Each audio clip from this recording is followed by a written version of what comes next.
Eh, Assalamualaikum warahmatullahi wabarakatuh. Yang terhormat, dosen pengampu mata kuliah perbandingan hukum, Ibu Hesti Septiani SHMH. Izinkan saya, Emandika Chandra Nugraha, dengan NPM 231000194 untuk menjelaskan sistem hukum civil law di Indonesia.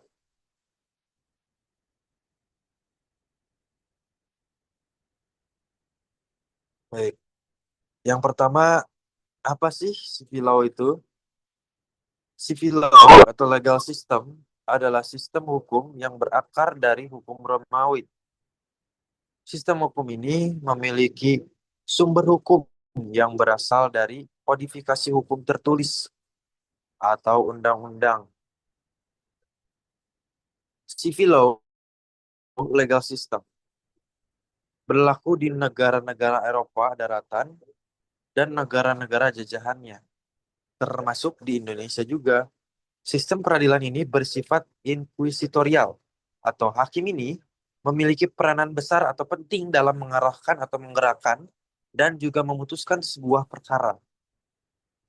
Sistem civil law, legal system ini menggunakan pembagian dasar ke dalam hukum perdata dan hukum publik.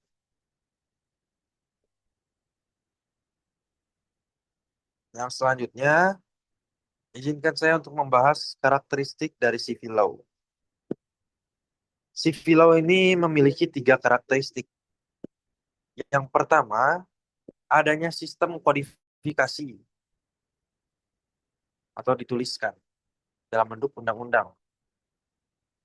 Yang kedua, hakim ini tidak terikat dengan preseden atau doktrin sterdekis, sehingga undang-undang menjadi rujukan hukum yang paling utama. Yang ketiga, sistem peradilannya bersifat inkuisitorial.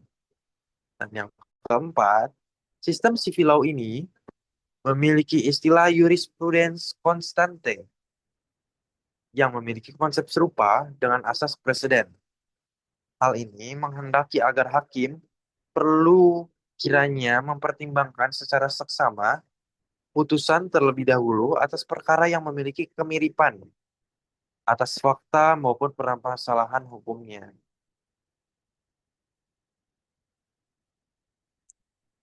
Selanjutnya, saya akan membahas tentang sumber hukum dari civil law.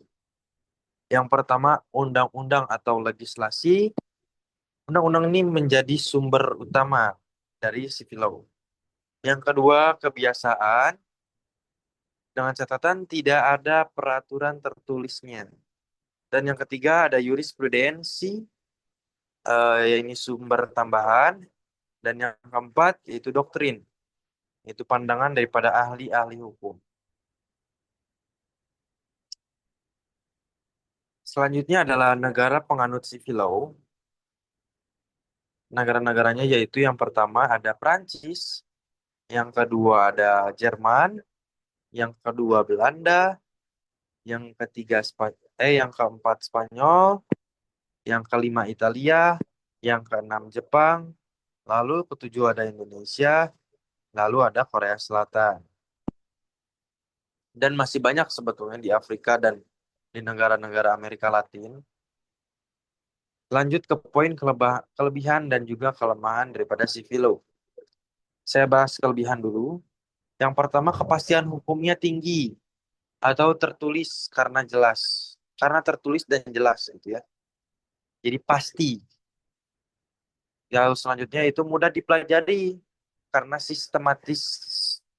Yang namanya tertulis pasti sistematis begitu. Dan yang terakhir adanya pembagian hukum yang terstruktur gitu.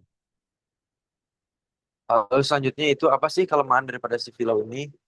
Yang pertama kurang fleksibel terhadap perkembangan sosial, perkembangan zaman dan juga masyarakat. Yang kedua,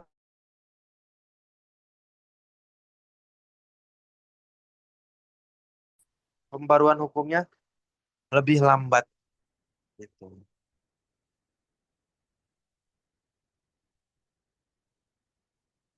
Terima kasih. atas perhatiannya. Kurang lebihnya saya memohon maaf. Terima kasih semuanya. Seperti inilah presentasi dari saya tentang sistem hukum sipil law di Indonesia. Wassalamualaikum warahmatullahi wabarakatuh.